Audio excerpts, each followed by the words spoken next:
guys, it's Leah from Girl Get Back Up Again. You're gonna notice that I'm wearing the same outfit as I did in the first introduction video. That's because this is a two-part video. I didn't know it was going to be, but it is. I'm gonna go ahead and record this the same day. I feel like I have to elaborate to go into the next phase of who I am. I want these first two videos to really be an introduction type thing, so you know who kind of that you're watching. So I had mentioned that I'd been married 3 times. I was married to my 4 children. They have the same dad. I was married to their dad, I think, 8 years. He had some addiction issues, and it caused me some issues. Um, he liked to watch things that wasn't holy, and I would try to get him to speak to me, talk to me, and he wouldn't. So it caused a lot of division and hurt, and there was just eventually, after the lies and it kept going on, there was nothing left. So my mom that raised me, my aunt, she died uh, in 2010. And when I tell you she's all I had other than my kids. So when she died, I had a mental breakdown. And I didn't know at the time that's what it was. I have no family here other than my uncle, and as I had stated, we didn't really get along because there was a lot of stuff that had happened. So at the same time, right after my mom died, that same day, my grandpa died. So my mom died early that morning. My grandpa died that night. To say that was a hit is just an understatement. So when my mother died and I had the nervous breakdown, I had no try left in me for my marriage. So I started talking to a guy online, and he was fine with me coming to stay with him. So I left my husband and I went to stay with this guy. Long story short, this was the start of 10 years with different men and abuse. And my kids dragged through the mud on this journey. In my mind, I was finding them a better father figure, and I was finding me somewhere to go because, like I said, I had no family and I had a mental breakdown. Not only did I have a mental breakdown, but I suffer with debilitating fear, anxiety, very bad. After my mother died, I struggled with agoraphobia, where it was hard for me to leave the comfort of my car. But then it got so bad I couldn't even drive.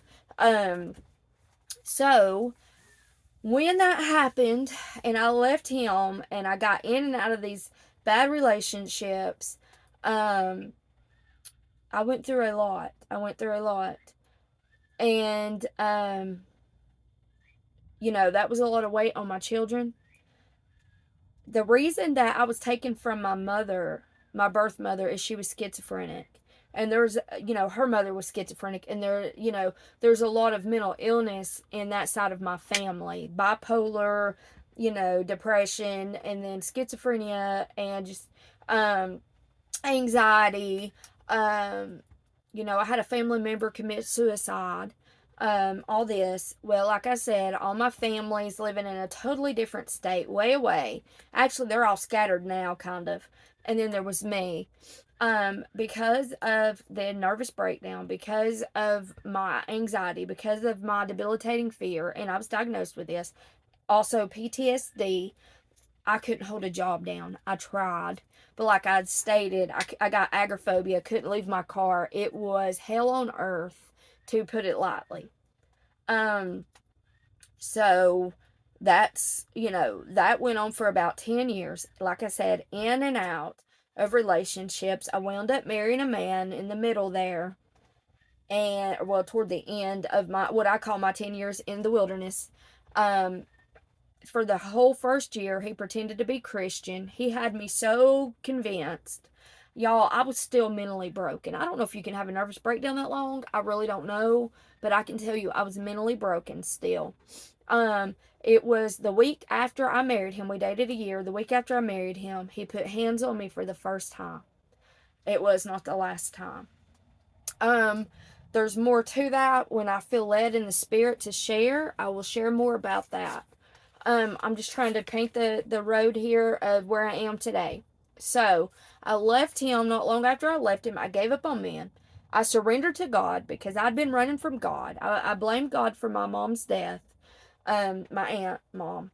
I blamed him. I was angry. I was bitter. I was broken. I had given so many pieces of myself away that 10 years in the wilderness, plus all the mental I was struggling with, all the depression, all the judgment from people. You can only imagine.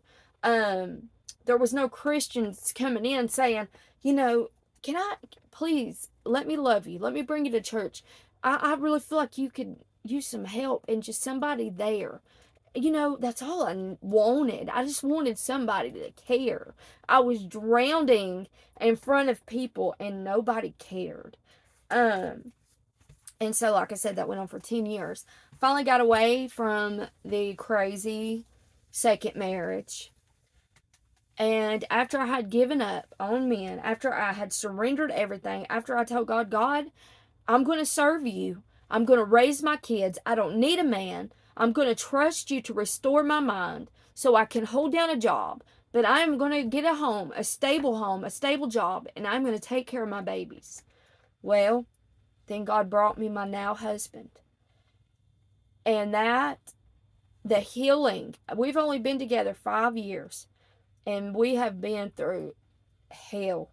I mean, the judgment from the church, the judgment from family, it has been horrendous. If I did not have the upbringing I had, if my mom had not instilled God into me at a young age, if I did not know to go to the cross, to go to God with all my brokenness, to pick up the word, if it didn't line up with this, then they told me they were a Christian, then I could say, okay, your tree is rotten. The fruit on your tree is rotten. That does not represent the Christ, the God that I serve, So, so I got with him, and my healing really began, even though we were going through a lot, because some people knew my past, and you're labeled all these dirty things, all these despicable things. So I know what it's like for people not to understand your brokenness. I had an alcohol addiction for a few years. I was smoking cigarettes heavily for a few years. I was smoking pot for, a few years. And I prayed in that 10 years in the wilderness. I didn't want to be a bad example for my kids. So I asked God to take those addictions, and He took all 3 in the same day.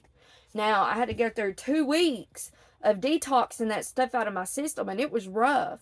But God delivered me from that spirit of addiction. And He can deliver you too. So that's what I'm saying. This channel, I'm not a perfect person. If you're here looking for somebody perfect, I'm not her. But I'm forgiven and I'm redeemed. And Jesus went to the cross for me, for the forgiveness of my sins and the forgiveness of yours. It's not our place to judge each other, to cast stones on each other. God is our judge, right? So if this content, if you're interested, if you're drawn in, if you're saying, I'm not perfect and I want to be saved. I want people to understand. I want somebody to care. Or, I don't know where you're at in your life. This is a safe place. That's what I want to say. That's what I want you to get. This is a safe place.